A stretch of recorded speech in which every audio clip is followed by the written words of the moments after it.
Hi guys, and welcome to Andrew Robinson RC, and thanks for checking out the channel. And I'm going to talk about cars, blah blah blah. Oh, you!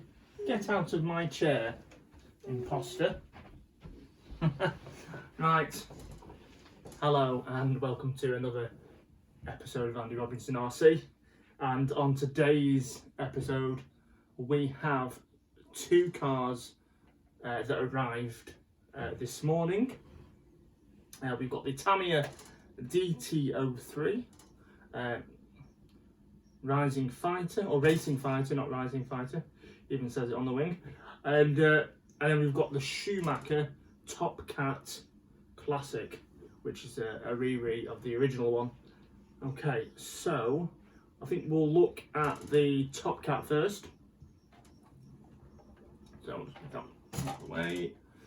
Okay then, so yeah, we've got this Top Cat re Classic, which currently you can no longer buy from Schumacher, and I don't think any of the online or model stores have them in either. I think the stock's all gone, so you sometimes can get them, you know, second hand off eBay or other, you know, some of the groups, but generally they're quite difficult now to get hold of.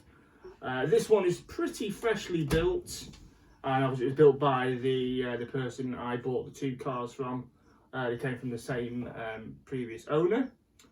Okay, it's had about, I don't know, a couple of batteries through it, maybe been used once or twice, but that is it. So it's in rather nice condition still. It's in box art black, just minus the red and the yellow striping as well. And other than that, it is a cool looking buggy. Now, if as you'll be aware, some of you, that in 1989 Jamie Booth won the EFRA European Championships with a Top Cat, so it's got some proper racing pedigree as well. Also, the Top Cat is similar to the Cougar, except on the Cougar it did have a more traditional shock tower at the front with the upright shocks. I am not hugely clued up on Schumacher, because although I've had one or two in the past, I've had a 5-blade.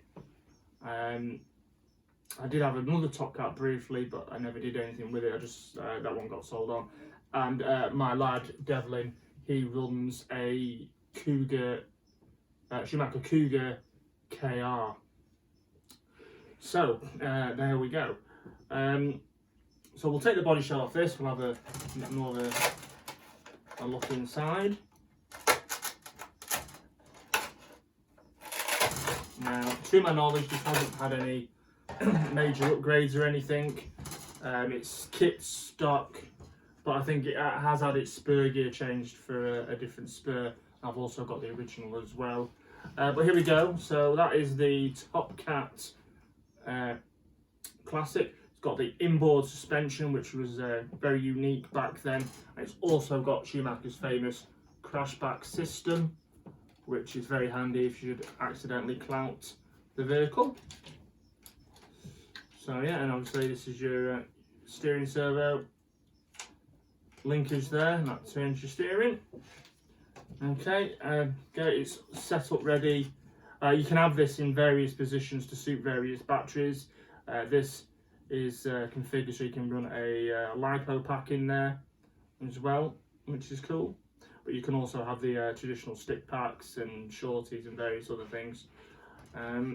Also, if I turn it the other way, you can see it has got a few minor scratches on where the gearbox mounts to, on the chassis there, and just before the kick-up plate on the chassis. So that's a few scuffs from use. But other than that, it is pretty much a brand new car. So, plans for this? Well, I'm in two minds. It'll either be moved on, or what I might do is I've got I've got two B3s, a normal one and a factory T one, and I might sell one of the B3s to allow me to keep this one. Not sure yet, or it might just go. Haven't decided. I can't really keep them. So yeah, we'll see. But I do think it's quite a cool looking thing, and I wouldn't mind getting it going and having a drive of one, because I've never actually driven a Top Cat before. So yeah, we'll see anyway. But it looks very cool. I'm quite pleased with it. Yeah, it's good stuff. Right, okay, so we've got that, and what we're going to do is now, if I'm going to require some assistance from my helper. Okay, Evelyn, can you do me a favour, please? Can you pass me the black car off the floor, please? Thank you. Can you put that on the table for me, please?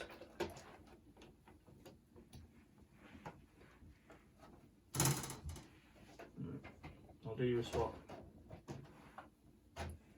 Thank you. If I give you that one, and can I give you that one to put away? Thank you. You got that? Right, okay.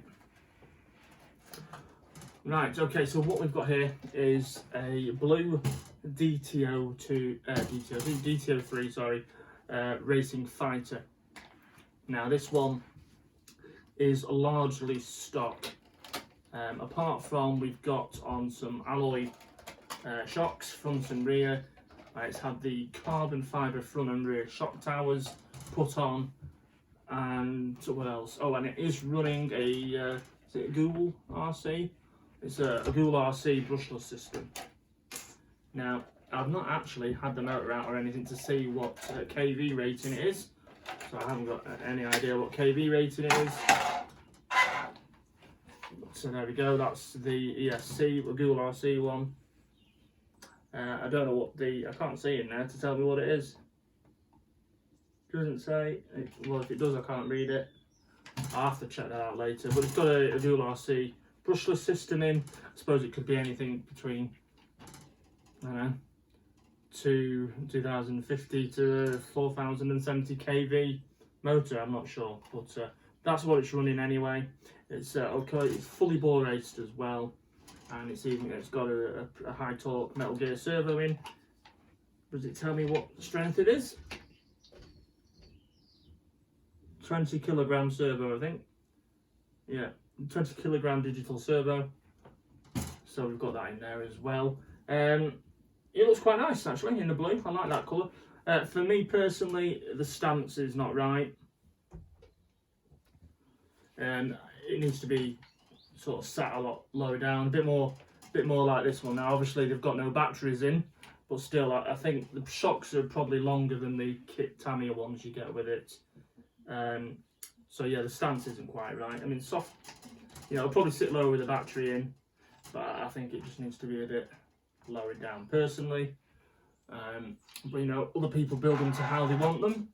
And I say what we'll do is, because this is quite stock and standard, this is my DT03 Black Edition, which you've seen on the channel before. And just as a little quick comparison, if you've not seen the Black Edition yet. Okay, thank you. Okay, the body shell is exactly the same. There's no difference in the body shell at all. But what you get with the, there you go, there's the two chassis there. Now, it comes with plastic upper arms on the kit one, the kit standard one, and with the Black Edition you do get proper sets, if you see, of turnbuckles all round for a bit more finer tuning. On this you have the black shock towers. This would come with grey plastic ones. It's got a full set of turnbuckles. It has all the bearings in as well. The front knuckle arms, I don't know if you can see on there. On this one, they're white. On the Black Edition, they're black. Quite like that. I think that's cool. What else? Oh, as well, the big one as well is that on this one, you can see there you've got the plastic dog bones and cups and joints there. And with the Black Edition, you do get metal outdrives and dog bones and axles on the Black Edition, a bit like you would on the DT02 tuned edition, which is like the Sandviper, the Designator, that has the metal ones on, which are a big bonus really. Also, the clear gearbox I put on, just as a bit of a, to jazz it up a bit. And you also get the lightweight gear shafts on the Black Edition as well. Black wheel nuts. And the shocks are come in a grey colour on this one. Where on the standard one, okay, so this has got alloy shocks, but they'd be black CVAs otherwise.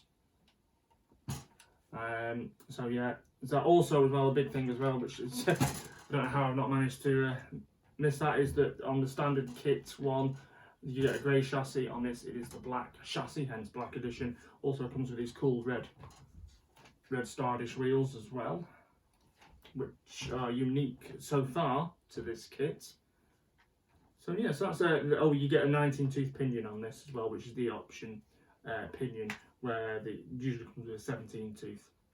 And the only thing that I've done besides that is I fitted the reinforced end parts, which is the wing mount, the rear shock tower, the front shock mounts, and the bumper and the battery retainer. That's all the carbon fiber reinforced ones. So there you go. They're the two DT03s. I'm not sure if I'll be taking the shock towers off this and fitting them to mine. I don't really want to, because the black ones are unique to the Black Edition. So, and I'm not using this for racing or anything. So I'll probably just keep that ones on. I don't know yet. Anyway, I'm not sure yet. I need to think about what I'm doing, but generally this probably will move on. Okay, so that's the two cars that came today. Now, I have got a little update for you if you've been following the TTO2B MS. I've been doing up and racing.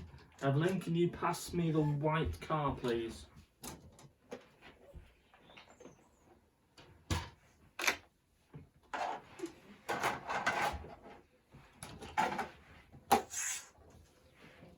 Just pass me that up, please.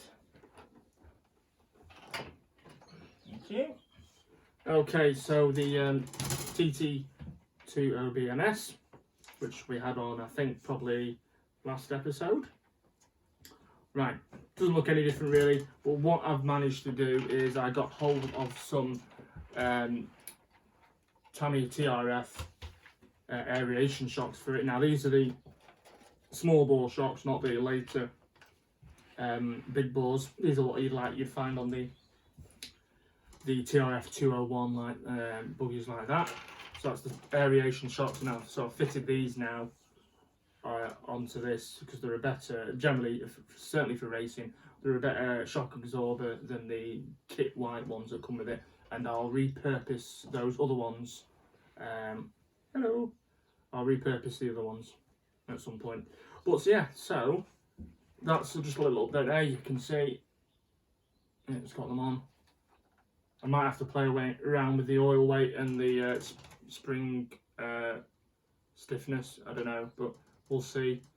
I think it's all right at the minute, but I won't be able to tell properly until I race it, I suppose. But it's all right for the minute. Right, okay. So that's where we are today. Cheers for checking this video out. Much appreciated. If you haven't already, please do consider subscribing to the channel. Pressing that notification bell and hitting that like button. It's much appreciated, and we'll see you on the next one, which hopefully will be very soon. Alright, take care, look after yourselves, and from me and Evelyn, we'll see you later. And say bye. See you later.